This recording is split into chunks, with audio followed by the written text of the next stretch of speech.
Un cordial saludo a todos los oyentes.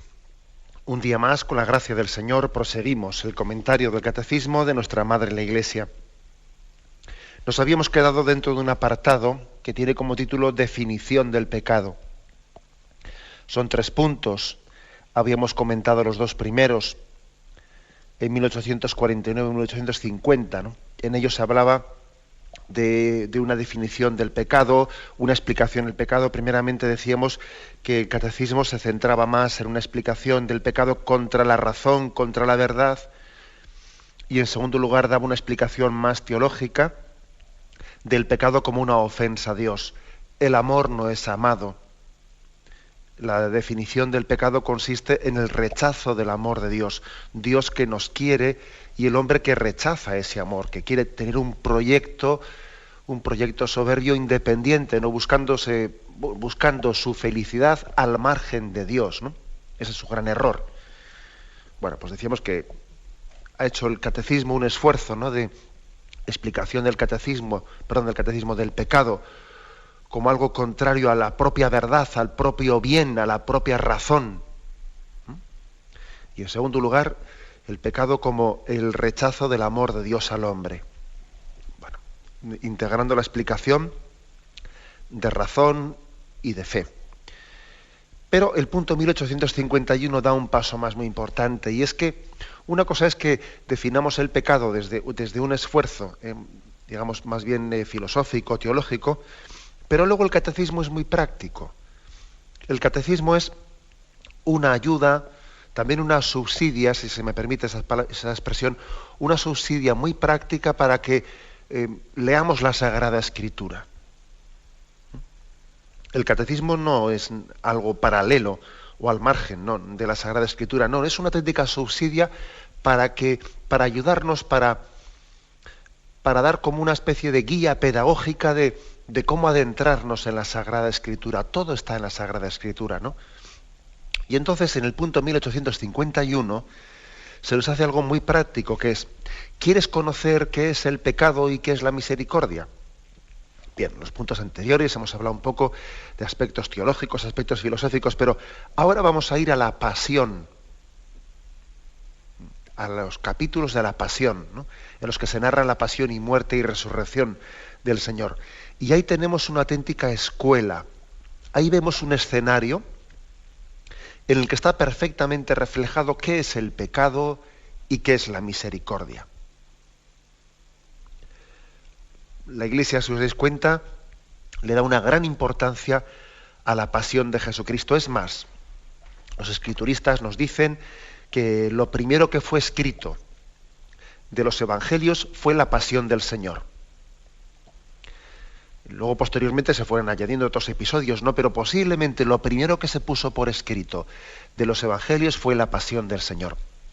Y además es fácil caer en cuenta de que hay mucho más detalle, ocupa mucho más espacio la pasión del Señor, y allí se narra con mucho detalle lo que ocurrió. No es como otros pasajes de la vida pública del Señor que se cuentan muy someramente, ¿no? Un día del Señor hizo tal milagro y muy brevemente contado. Sin embargo, en la pasión hay mucho detalle, paso por paso, lo que ocurre, tal episodio, tal persona. Es decir, hay la primitiva iglesia o comunidad cristiana caía en cuenta de que en la pasión, muerte y resurrección del Señor, ahí lo tenía resumido todo. Era la hora del Señor, ¿no?, la hora para la que él había sido enviado.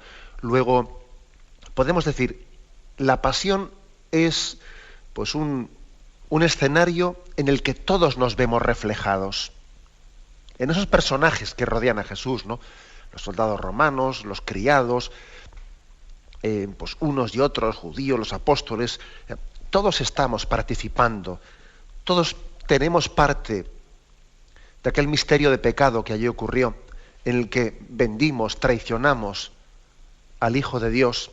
Todos formábamos parte de aquel, todos nos vemos reflejados, ¿no?, de una y otra manera en aquellos personajes, en los que pecaron y también en otros que aliviaron al Señor, como Verónica, como como aquel anciano, bueno, aquel hombre, mejor dicho, Simón de Cirene, que le ayudó al Señor a llevar la cruz.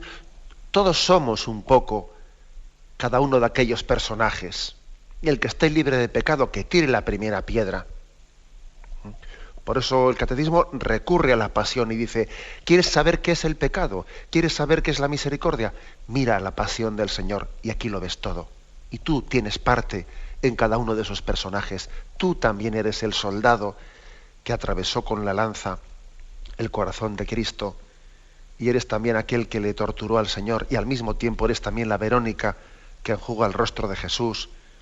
Y al mismo tiempo eres también Juan al pie de la cruz. O sea, todos participamos de ese misterio de pecado y de misericordia.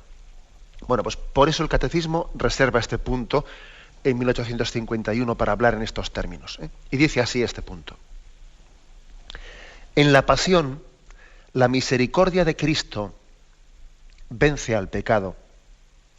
En ella es donde éste, o sea, el pecado, manifiesta mejor su violencia y su multiplicidad, incredulidad, rechazo, burlas por parte de los jefes y del pueblo, debilidad de Pilato y crueldad de los soldados, traición de Judas tan dura a Jesús, negaciones de Pedro y abandono de los discípulos. Sin embargo, en la hora misma de las tinieblas y del príncipe de este mundo, el sacrificio de Cristo se convierte secretamente en la fuente de la que brotará inagotable el perdón de nuestros pecados. Vamos a intentar un poco, pues, nosotros también meternos en este programa, ¿no? Pues en esa pasión del Señor y ver cómo el misterio del pecado queda allí reflejado. Si veis este punto del catecismo ha desmenuzado, ¿no? Qué tipo de pecados se dieron allí, ¿no? Dice violencia, incredulidad, rechazo, burlas, debilidad de Pilato, crueldad de los soldados, traición de Judas, negación de Pedro, abandono de sus discípulos. Vamos un poco a ir desmenuzando esto. Yo creo que es bueno que igual que comience por el último punto, ¿no? Dice abandono de los discípulos. Vemos allí cómo los discípulos huyeron y abandonaron al Señor en aquel momento sublime. Era la hora cumbre del Señor y allí todos salieron corriendo. Todos salieron corriendo, ¿no? Dejándole al Señor solo. Si os dais cuenta, nosotros definimos la vida cristiana como un seguimiento de Jesucristo. ¿Qué quiere decir cristiano? Cristiano quiere decir discípulo de Cristo. ¿Quién es buen discípulo de Cristo? Pues quien cree en su doctrina y la practica y sigue al Señor, ¿no? Para entender qué es el pecado, hay que entender que la primera clave del pecado es el abandono del Señor. Cuando uno le abandona al Señor, pues ocurre todo ya. Todo se desencadena cuando nos dejamos de su mano, cuando nos apartamos de su mano. En el fondo, la esencia del pecado es esto: el abandono en el seguimiento del Señor. Cuando uno deja de poner sus ojos en Él, ya se está hundiendo. ¿Os acordáis ese pasaje del Evangelio en el que el Señor le manda a Pedro, ¿no?, caminar sobre las aguas y dirigirse a Él? Pedro sale de la barca, empieza a dirigirse hacia Jesús. Al comienzo, ¿no?, camina sobre las aguas, pero llega un momento en el que Pedro, por miedo, porque ve que aquello empieza a hacer razonamientos, ¿no?, de que eso es imposible, empieza a sentir la fuerza del viento, empieza a mirarse a sí mismo, aparta su mirada de los ojos de Jesús y comienza a hundirse. Y comienza en aquel lago, ¿no? Y ahí hay toda una enseñanza, que es decir, cuando apartamos nuestros ojos del Señor, cuando dejamos de mirarle a Él y empezamos a mirarnos a nosotros mismos, ahí es cuando nos hundimos, ahí es cuando dejamos de ser discípulos de Jesús, cuando dejamos de seguirle. Por lo tanto, aquel pecado colectivo que ocurrió allí en los 12, ¿no?, en los 12 apóstoles, ¿no?, ese dejar de seguirle a Jesús, ese dejarle solo, es también una forma de definir qué es el pecado. Dejarnos de la mano de Jesús, dejarle a Él solo. En el fondo, cuando decimos le hemos dejado solo a Jesús, eres tú el que te has quedado solo. le hemos dejado solo, y somos nosotros los que nos hemos quedado sin la ausencia divina, o sea, sin la asistencia divina. Eso quede claro. Hay un pasaje en la Sagrada Escritura del Antiguo Testamento que es muy gráfico para explicar esto, ¿no? Y es que el pueblo de Israel, allí en el desierto, se rebelaba contra Yahvé una y otra vez, eran desobedientes, eran de dura cerviz, y entonces dice la Sagrada Escritura, ¿no? Dice, y entonces Yahvé los abandonó a sus solas fuerzas. O sea, es decir, tú mismo, si tú no quieres, o sea, si tú me estás rechazando, si tú no quieres agarrarte de mi mano, bueno, pues tú solo, venga, con tus solas fuerzas. Vas a ver que pronto te pegas un tropezón. Vas a ver qué coscorrón te llevas. Es decir, no es que Dios castigue. Bueno, es verdad que también se puede, en la Sagrada Escritura se encuentra el término del castigo de Dios, pero es que el mayor castigo es el que nos quedemos nosotros solos porque no hemos querido ir con el Señor, le hemos rechazado que Él nos ofrezca su mano y te quedas tú solo, con tus solas fuerzas, y vas a ver tú lo que te ocurre, pues que te hundes. Y es que este pasaje es impresionante, ¿no? Porque, bueno, no he buscado la cita, pero dice así, y entonces Yahvé les abandonó a sus solas fuerzas. Es decir, si tú me rechazas, si tú no quieres que yo vaya contigo, bueno, yo te respeto tu decisión, pero tu castigo va a ser el ir solo. Ese va a ser tu mayor castigo. Por lo tanto, la primera definición del pecado sería esta, el abandono en ese seguimiento del Señor. El dejarle al Señor solo, que en el fondo el que te queda solo eres tú. Claro, es ese misterio. Hay un pasaje allí, ¿no? Que es misterioso, pero muy significativo. En Marcos 14, 52. Está, es el contexto es el del huerto de los olivos. Han ido a detenerle a Jesús. Todos los discípulos salen corriendo. El Señor también les cubre las espaldas, ¿no? Porque dijo allí, si me buscáis a mí, dejad marchar a estos. El Señor no les reprocha. Es curioso, ¿no? Están pecando por ese abandono de Jesús, pero al mismo tiempo el Señor tiene misericordia y en vez de reprocharles ese abandono y esa cobardía, dice a los soldados, si me buscáis a mí, dejad marchar a estos. Bueno, pero a lo que me refería es que en ese momento, cuando a Judas le da aquel beso, ¿no? Rabí le besó, dice, ellos le echaron mano y le prendieron. Uno de los presentes sacó la espada, hirió al siervo del sumo sacerdote y le llevó la oreja. Y tomando la palabra Jesús les dijo, como contra un salteador habéis salido a prenderme con espadas y palos, todos los días estaba junto a vosotros enseñando en el templo y no me detuvisteis. Pero es que se cumplen las Escrituras. Y dice ahora, y abandonándole todos, huyeron. Y un joven le seguía cubierto solo de un lienzo, y le detienen, pero él, dejando el lienzo, se escabulló desnudo. Siempre nos ha llamado la atención este pasaje, ¿no? Joder, ¿qué es esto? ¿Y quién era este? Algunos dicen que era Marcos, otros dicen que era no sé qué, ¿no? Alguien que iba cubierto de un lienzo, una manta, ¿no? Iba desnudo debajo, intentaron prenderle y le agarraron el lienzo, pero él se escapó y se marchó desnudo. Se quedaron con el lienzo, con la manta en la mano, y él se escapó desnudo. Muchas veces los escrituristas han dicho, ¿y este pasaje? ¿Quién sería aquel personaje que iba desnudo, tapado por una manta, ¿no? Bueno, pues hay explicaciones distintas, pero posiblemente también hay una intencionalidad también teológica en este personaje. Y es que aunque no sabemos históricamente si fue Marcos o quien fuera, el presentarlo aquí de esta forma también manifiesta que cuando huimos del Señor y nos escapamos, vamos desnudos. Quien se escapa del Señor, ¿no? Quien huye, quien le traiciona, quien deja de ser discípulo del Señor, quien abandona el seguimiento del Señor, que este es el primero de los pecados, marcha desnudo. Porque ser discípulo de Cristo, ser hijo de Dios, es estar cubierto por su manto, por su gracia.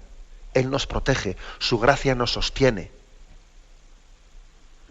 El abandono en el seguimiento de Jesús, dejar de ser su discípulo, es quedarse desnudo, como ese pasaje que os he dicho del Antiguo Testamento.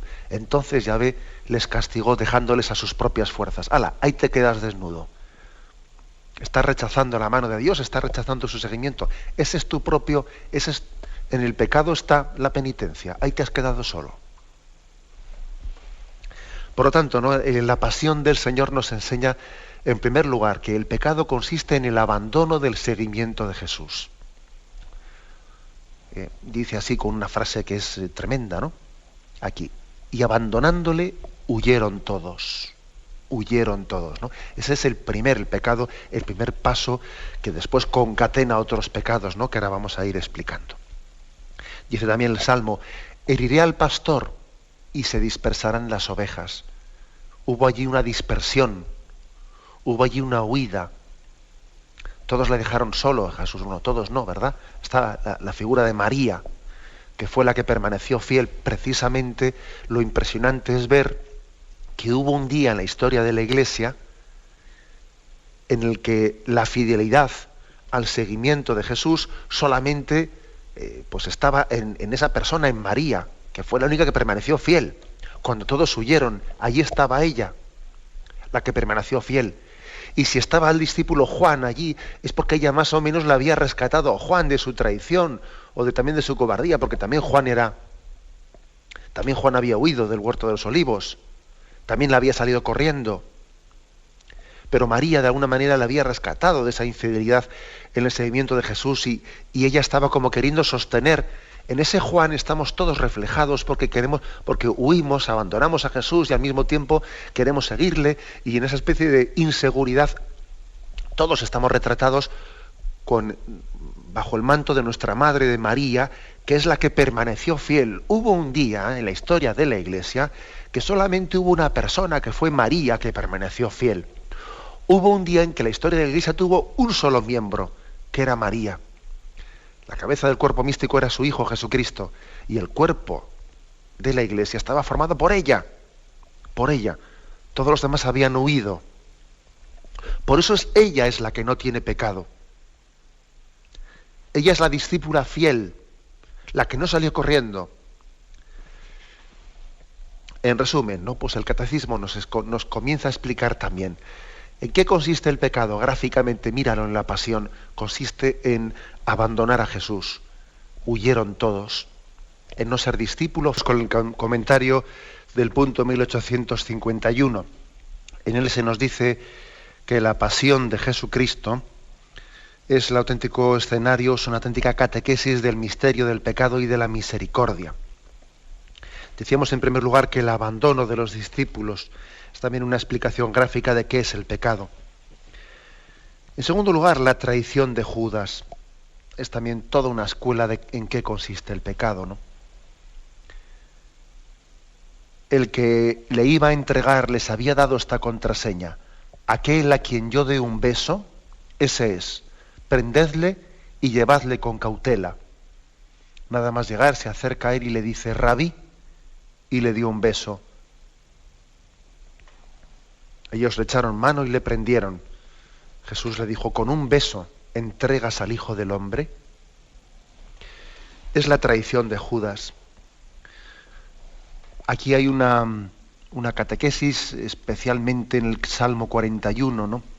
Cuando dice: incluso mi amigo, de quien yo me fiaba y que compartía mi pan con él, es el primero en traicionarme. Dice en otro momento: si mi enemigo me injuriara, lo aguantaría. Si mi adversario se alzara contra mí, me escondería de él. Pero eres tú, mi amigo y mi confidente, a quien me unía una dulce intimidad. Tú eres el que me traiciona. O sea, aquí hay también, por lo tanto, una explicación de en qué consiste el pecado. Y es en una amistad traicionada. Lo grave del pecado es quién lo hace. Fijaros bien, ¿eh? Es quién lo hace. Casi es más grave el quién lo hace que qué hace. No sé si nos damos cuenta de esto. Casi tiene más gravedad en el pecado quién hace el pecado que qué es lo que hace.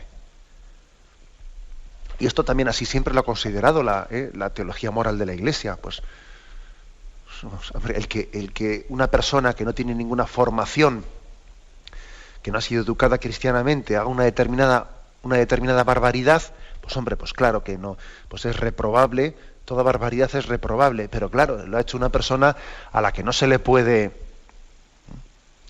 achacar, no se le puede suponer una responsabilidad que posiblemente la tiene muy aminorada. Pero es que la teología moral, por ejemplo, se ha hablado tradicionalmente de la gravedad especial de los pecados, por ejemplo, de las almas consagradas, de aquellos que hemos recibido una vocación especial del Señor y que nuestros pecados, pues es que se supone que tienen una gravedad especial. O sea, el pecado, la gravedad del pecado muchas veces la puede dar más el quién. ¿Quién hace ese pecado? ¿Qué pecado concreto es? ¿Por qué? Porque nos une una intimidad especial con el Señor. Porque a todo cristiano, a todo bautizado, se le supone una amistad especial con el Señor y tiene especial gravedad que peque un bautizado que no una persona que no ha conocido a Jesucristo. El Señor tiene que sentir de una manera distinta el pecado de un bautizado, de un hijo de Dios, de alguien que Él redimió de esa forma especial, ¿no? Y que ha recibido esa redención sacramentalmente. Tiene que sentir como una traición distinta a ese pecado, bueno, pues que los pecados de quienes no han conocido a Jesucristo. Y esto es una auténtica revelación de en qué consiste el pecado. Es una amistad traicionada. Pero eres tú, mi amigo, mi confidente, a quien me unía una dulce intimidad. El Señor había puesto toda su confianza en Judas. Cuando él por las noches hablaba de las parábolas del reino con los apóstoles y les contaba todo, Judas estaba allí. Él había sido confidente de primera línea. El Señor se lo había contado todo. Y ahora veamos este ejemplo en nuestra vida, ¿no? Nosotros hemos sido unos privilegiados. El Señor nos ha tratado, nos ha mimado. Hemos recibido una catequesis. El Señor nos ha cuidado, nos ha mimado, ha puesto personas alrededor nuestro. Hemos tenido un auténtico lujo de educación cristiana, ¿no? Y nuestro pecado, pues, tiene esa gravedad. La gravedad que el Señor había puesto en nosotros. Pues su confianza, su cariño. Éramos unos privilegiados, ¿no? Y le hemos traicionado. En el pecado de Judas ahí nos vemos perfectamente reflejados, ¿no? Este es, por lo tanto, otro pasaje, ¿no?, de la pasión del Señor muy reveladora, muy reveladora. Un tercero, dice el Catecismo, las negaciones de Pedro. Claro, las negaciones de Pedro son otro pasaje clave, ¿no? Pues para entender la pasión. Ahí lo tenemos en Mateo 18, 17, dice así: entonces la corte, el tribuno y los guardias prendieron a Jesús y lo ataron, y lo llevaron primero a casa de Anás, pues era suegro de Caifás, el sumo sacerdote de aquel año. Caifás era el que aconsejó a los judíos que convenía que muriera un solo hombre por el pueblo. Seguían a Jesús Simón Pedro y otro discípulo. Este discípulo era conocido del sumo sacerdote y entró con Jesús en el atrio del sumo sacerdote, mientras Pedro se quedaba fuera, junto a la puerta. Entonces salió otro discípulo, el conocido del sumo sacerdote. Abrió la portera e hizo pasar a Pedro. La muchacha portera dice a Pedro: ¿no eres tú también de los discípulos de ese hombre? Dice él: no lo soy. Los siervos y los guardias tenían unas brasas encendidas porque hacía frío y se calentaban. También Pedro estaba con ellos. El sumo sacerdote interrogó a Jesús acerca de su doctrina. Jesús respondió: he hablado abiertamente ante todo el mundo, he enseñado siempre en la sinagoga. ¿Por qué me preguntas? Pregunta a los que me han oído. Apenas dijo esto, uno de los guardias de allí dio una bofetada a Jesús diciendo: ¿así contestas al sumo sacerdote? Continúa después, dice: estaba allí Simón Pedro calentándose y le dijeron: ¿no eres tú también de sus discípulos? Él lo negó diciendo: no lo soy. uno de los siervos del sumo sacerdote, pariente de aquel a quien Pedro había cortado la oreja, le dice: ¿no te vi yo en el huerto con él? Pedro volvió a negar y al instante cantó un gallo. El caso es que, fijaros, ¿no? El caso es que es curioso que Pedro estaba allí queriendo seguir a Jesús, andaba detrás de él después de que había salido corriendo. Allí en el huerto de los Olivos se ve que había tenido una especie de mala conciencia diciendo: me he escapado, he huido, tengo que seguir a Jesús. Y se había buscado un enchufe, según dice aquí, ¿no? Un enchufe para poder entrar allí en el patio, porque dice: entonces salió el otro discípulo, el conocido del sumo sacerdote, habló a la portera e hizo pasar a Pedro. O sea que Pedro se estaba moviendo, había utilizado algunos pequeños enchufes que tenía allí algún conocido para entrar allí en el patio de la casa del sumo sacerdote, para estar más cerca de Jesús. Estaba como queriendo reparar la huida que había tenido, queriendo reparar. Pero curiosamente, yo creo que aquí también hay otra explicación de qué es el pecado. Pedro tiene un pecado de cobardía porque tiene un pecado de presunción. El Señor no le ha admitido esa ofrenda de daré mi vida por ti. Y el Señor le dice: ¿que darás tu vida por mí? Esta noche, antes de que cante el gallo, me habrás negado 3 veces. Es decir, Jesús rechaza ese ofrecimiento aparentemente generoso de Pedro de dar su vida por él, porque se da cuenta de que ese Pedro es presuntuoso, se fía de sus solas fuerzas, le hace esa ofrenda casi como no un seguimiento humilde de Jesús, sino parece que él quiere ponerse una corona de gloria. Yo voy a ser aquí más machote que los demás y yo voy a dar mi vida por ti. Y el Señor no le acepta tal cosa. Hay una presunción, hay una especie de confianza en las propias fuerzas. Y el Señor no le acepta eso. El martirio que más tarde el Señor le va a conceder a Pedro, más tarde: otro te ceñirá y te llevará donde tú no quieras, le dice más tarde, ¿no?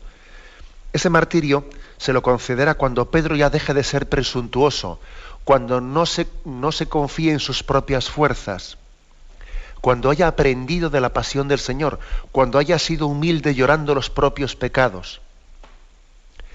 Es decir, aquí hay otra lección, y es que el pecado consiste en confiar en las propias fuerzas. El pecado consiste en pensarse que sin la gracia del Señor podemos seguirle. Y el Señor nos demuestra en su pasión que solamente la gracia de Dios es capaz de darnos el don del seguimiento. El martirio es un don y tenemos que recibirlo como un don. Nadie tiene que sentirse suficientemente seguro diciendo como para que yo voy a seguir. El que se crea seguro tenga cuidado, no caiga, porque caerá como cayó Pedro. Si tú te crees seguro, caerás. Y el Señor pide que le sigamos con mucha humildad, sabiendo que podemos meter la pata en cualquier momento, sabiendo que si nos dejamos de su mano, pues seguro que caeremos. El Señor quiere que le sigamos, pero que le sigamos humildemente, con la conciencia, con la conciencia de ser pecadores y de estar necesitados de su gracia. Esta es otra lección. Si alguien pretende seguirle a Jesús como le ocurrió a ese Pedro, ¿no? Presuntuoso, decir: aunque estos te nieguen, yo no te negaré. Yo daré mi vida por ti. El Señor le dice: ¿a dónde vas? Para. ¿Tú no eres consciente de que el martirio es un don? ¿O te vas a pavonear tú de ser mártir? ¿Tú no te das cuenta que estás aspirando a algo que supera la carne y la sangre, que es un don de Dios? Bueno, pues esta es otra definición muy gráfica del pecado que la vemos claramente manifestada en la pasión del Señor, ¿no?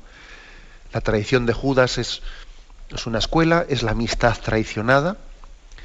La negación de Pedro también es otra lección muy grande. La presunción en el seguimiento del Señor. Solamente quien se sabe pecador y débil y necesitado de la gracia puede ser discípulo de Cristo. Vamos a continuar adelante, pero primero tenemos explicando el punto 1851. En él se habla de una definición del pecado, pero vista en ese escenario de la pasión del Señor. Allí vemos que el pecado es abandono en el seguimiento de Jesús, es la negación de Pedro, es la traición de Judas. Y dice también, ¿no?, es la crueldad de los soldados, es la debilidad de Pilato, es la incredulidad, la violencia, el rechazo, las burlas. Vamos a ver algún aspecto de estos. La crueldad de los soldados. Allí, por ejemplo, en Marcos 15, 17, ¿no?, se dice, los soldados le llevaron dentro del palacio, es decir, al pretorio, y llaman a toda la corte, le visten de púrpura y trenzando una corona de espinas le dicen, se la ciñen, y se pusieron a saludarle, salve rey de los judíos, y le golpeaban en la cabeza con una caña, le escupían, y doblándole las rodillas se postraban delante de él, doblando sus rodillas. Es decir, estaban haciendo sencillamente estaban mostrando en su burla toda su crueldad. Aquí también se manifiesta algo de la psicología del pecado. ¿Por qué digo psicología del pecado? Pues porque también la experiencia nos demuestra cómo en manada degeneramos. Eso es así. El hombre en manada degenera. Seguro que esos soldados, uno por uno, eran distintos. Seguro que esos soldados, si uno los hubiese visto a cada uno en su entorno familiar, allí hubiese conocido a otra persona, pues que tiene sus rasgos de generosidad. Esos soldados estarían ganando el pan pues para cuidar a sus familias, que estarían en Roma, donde fuera, ¿no? Y serían hombres y padres de familia, muchos de ellos, seguro que pues trabajadores, etcétera. Pero es curioso cómo en manada degeneramos, ¿no? Es curioso cómo el hombre se deja arrastrar por el mal del prójimo. Cómo a veces el mal se contagia mucho más fácilmente que el bien. Es curioso cómo el tentador, Satanás, consigue que saquemos lo peor de nosotros mismos cuando estamos muchas veces en manada, ¿no? Como el liderazgo casi siempre suele ser para mal. Cuando hay un líder, cuidado con el líder, porque arrastra a los otros siempre para mal. Bueno, ¿y no existirá un liderazgo para el bien? Es curioso, ¿no? Forma parte de la psicología del pecado. Cómo degeneramos en manada. Cómo parece que tenemos que mostrar nuestra hombría, ¿no? Nuestra hombría, pues haciendo el mal. Y eso pasa desde el principio, ¿no? El típico chavalín que tiene que decir alguna palabrota en la cuadrilla, porque si no dices una palabrota parece que no eres nadie, ¿no? Yo allí, en el fondo, cuando alguien dice una palabrota o dice una blasfemia, es una manera de decir, oye, que aquí estoy yo, que soy alguien, que soy importante, que ya voy creciendo, ¿no? Es curioso, ¿no?, lo que es la psicología del pecado, ¿no? Es una manera casi de pedir que me hagan caso, que yo sea importante dentro de este grupo. Es una manera de llamar la atención. Es la psicología del pecado. Hay, por lo tanto, una crueldad colectiva en la que somos fácilmente engañados, fácilmente arrastrados, ¿no? Y he aquí también, ¿no?, algo que se aprende fácilmente de esa escuela de la pasión, en la que es importante que seamos buenos alumnos, ¿no? ¿Cuántas veces somos distintos uno por uno que en cuadrilla? Pero qué distintos somos, Dios mío. Y eso hemos hecho experiencia muchas veces, ¿no? Hemos hecho experiencia en muchos momentos. Permitidme que os cuente también la experiencia de siendo seminarista, haber participado, pues en algunos, pues tampoco quiero decir así ningún nombre propio, ¿no?, pero haber participado pues en algún cursillo, etcétera, pues en el que tú, estando allí todos juntos en grupo, te das cuenta que como hay un seminarista, venga, vamos a picarle a este, y pim, pam, y todo el mundo allí hablando en alto, picándole, metiéndose con eso, todo el mundo dándoselas de incrédulo, todo el mundo dándoselas de anticristiano, antirreligioso, y venga, y pim, pam, ¿no? Luego llega la hora del descanso, estás en el patio, y se acerca uno por uno de los que han estado allí, dale que te pego, y uno diciendo, oye, que mi abuela está muy enferma, si puedes rezar por ella, será posible. Pero cómo degeneramos en manada, ¿eh? Eso es Eso es una manifestación clara, ¿no?, de la psicología del pecado. Dice también la debilidad de Pilato. Claro, la debilidad de Pilato es también muy significativa, es otra escuela. Si sueltas a ese, no eres amigo del César. Ahí le dieron en el trigémino, como se dice popularmente.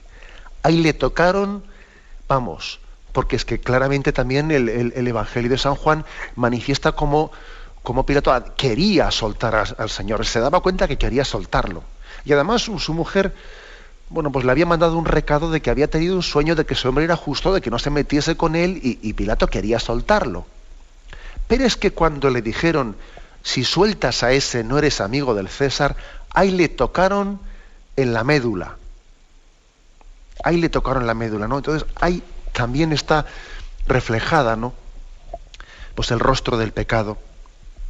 El rostro del pecado consiste en traicionar la propia conciencia,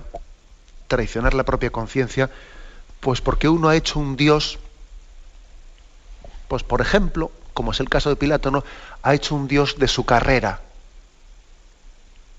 Y entonces, como su carrera es algo intangible, ¿no?, o su dinero es algo intangible, o su fama es algo intangible, entonces resulta que como eso es sagrado, pues entonces mi conciencia pues es traicionada.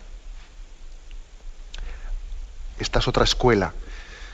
El pecado consiste en no estar dispuesto a sacrificar pues nuestra imagen, pues lo que este mundo entiende, ¿no?, como sencillamente un buen puesto, un determinado reconocimiento social, el haber hecho un Dios, ¿no?, de nuestra imagen, nuestra carrera, nuestro posicionamiento, el no ser capaz de sacrificar nuestro propio ego, ¿no?, en el seguimiento de Jesucristo. La debilidad de Pilato. Dice también la incredulidad. La incredulidad. Por una parte, es otra manifestación del pecado, ¿no? La incredulidad por una parte de los judíos, que no pueden creer, ¿no?, que el Mesías se manifieste en ese rostro débil. Si eres el Hijo de Dios, baja de ahí para que creamos, ¿no? Es que de Nazaret puede salir algo bueno. La incredulidad de que el enviado de Dios pueda manifestarse en esos signos de debilidad. Son incrédulos.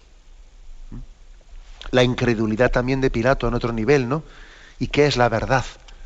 Aunque es una incredulidad que precisamente es culpable tanto la de los judíos como la de Pilato, porque Pilato estaba arruntando que este hombre es un hombre especial y por eso quería soltarle.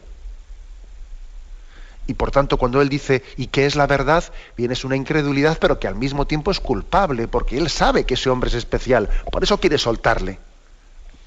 Luego no vale decir que como no creo, no, es que en la incredulidad tenemos culpa. Y cuando a los judíos, claro, pues les costaba creer que de Nazaret saliese algo bueno, sin embargo son culpables de esa incredulidad, porque ellos saben que ese hombre hace obras que solamente pueden provenir de Dios. Ellos han sido testigos de la resurrección de Lázaro y estuvieron presentes en su funeral, con lo cual ahora no vale decir que no creen, pero la incredulidad es culpable. La incredulidad es culpable. Dice también, ¿no?, pues las burlas, el rechazo. Muchas veces las burlas y el rechazo son una manera de intentar pues justificar la culpabilidad que tienes en tu incredulidad. Como tú eres culpable de esa incredulidad y en el fondo no estás seguro cuando dices eso de que ¿y qué es la verdad? ¿Qué es lo que haces? Pues huir para adelante, burlarte y rechazar públicamente para así intentar justificar tu incredulidad. Y dice, ¿no?, por último, dice el catecismo, dice la violencia. La violencia es una manifestación última del pecado, que la vemos claramente reflejada, ¿no?, en la pasión del Señor, la violencia. Cuando el hombre llega a la violencia, ¿no?, es la consecuencia última. Ojo, la violencia no hubiese sido posible sin el abandono en el seguimiento de Jesucristo, sin la amistad traicionada, sin esa psicología de masa que decíamos de grupo, sin esa debilidad de Pilato, etcétera. Es decir, la violencia es el escalón último, ¿no? Pero el escalón último en el que ya se revela y se descubre toda la crueldad del pecado. Lo terrible que es, ¿no? Pues el suplicio de la crucifixión. Ser capaces de atravesar con clavos, ¿no? A una persona, al inocente de Dios. La violencia. Dios que ama al hombre y el hombre que se convierte en un lobo para el propio hombre, ¿no? La violencia que vemos también tan extendida, ¿no? En nuestros días, cuando el hombre se convierte en un lobo para su hermano, es, pues bueno, podríamos decir una de las cumbres, ¿no? Manifestación del pecado entre nosotros. Hemos conocido estos días, ¿no? Cómo en las clínicas de esta nación hay trituradoras para que los niños que se abortan vayan por los desagües y así se pueda disimular, ¿no? Y no haga falta pues enterrar esos cuerpos, sino que se trituren y vayan por los desagües, ¿no? ¿Hemos visto eso? ¿Nos damos cuenta de esto? ¿Nos damos cuenta cómo la violencia puede llegar a ser ya el grado sumum de expresión del pecado? ¿Os habéis dado cuenta cómo ya no se ven, han dejado de verse niños con síndrome de Down en nuestra sociedad? Conocemos a algunos mayores, pero ¿conocéis niños pequeñitos con síndrome de Down? Es rarísimo conocer alguno. ¿Qué pasa? ¿Que alguien ha inventado alguna vacuna para curarlos? ¿O es que están siendo todos exterminados y ya no hemos dejado de verlos? Y eso está ocurriendo en una violencia oculta que aquí, bueno, pues hay una especie de pacto de silencio. Están siendo exterminados. La violencia es pues la expresión última del pecado. Pero ojo, la violencia ha tenido todos estos pasos previos porque la pasión de Cristo nos ha enseñado que lo primero es el abandono en el seguimiento de Jesús. Todos huyeron y le dejaron solo a Jesús. Y es la amistad traicionada de Judas. Y es la negación de Pedro, que era un presuntuoso, y por creerse seguro de sí mismo, cayó. Y es la crueldad de que como en grupo degeneramos, y es la debilidad de Pilato de querer mantener su estatus, ¿no? Y es la incredulidad que nos cuesta ser creyentes, ¿no? Y es el rechazo y la burla de pretender disimular nuestra increencia, o justificarla, mejor dicho, ¿no? Y finalmente es la violencia, donde ya el hombre muestra el rostro del mal en toda su plenitud, ¿no? En resumen, que la pasión del Señor, la pasión es una escuela del pecado y de la misericordia. Y de la misericordia. Porque esta es la hora del príncipe de las tinieblas y al mismo tiempo es la hora en la que el Señor va a revelar al mundo pues la cumbre de su redención. Dice Juan 14:30. Y os lo digo ahora, antes de que esto suceda, para que cuando suceda creáis. Yo no hablaré muchas cosas con vosotros, porque llega el príncipe de este mundo. En mí no tiene ningún poder. Pero ha de saber el mundo que amo al Padre, y que obro según el Padre me ha ordenado. Levantaos, vámonos de aquí. Esta es la hora, al mismo tiempo que es la hora del príncipe de las tinieblas, la hora de Satanás, la hora de la pasión, es también la hora de la luz, la hora de la redención. El Señor se desenvuelve en este escenario de pecado sin mancharse por él, redimiéndolo, regenerándolo, consolando a ese Pedro que le traiciona, mirándole con amor, rescatándole de su traición. Vamos a pedirle a la Virgen María, ¿no?, la gracia de ser también testigos, partícipes de ese escenario de la pasión y al mismo tiempo ser los principales receptores, ¿no?, de esa misericordia de Cristo que está generosamente derramada, ¿no?, en su pasión, muerte y resurrección. Me despido con la bendición de Dios Todopoderoso, Padre, Hijo y Espíritu Santo, descienda sobre vosotros. Alabado sea Jesús.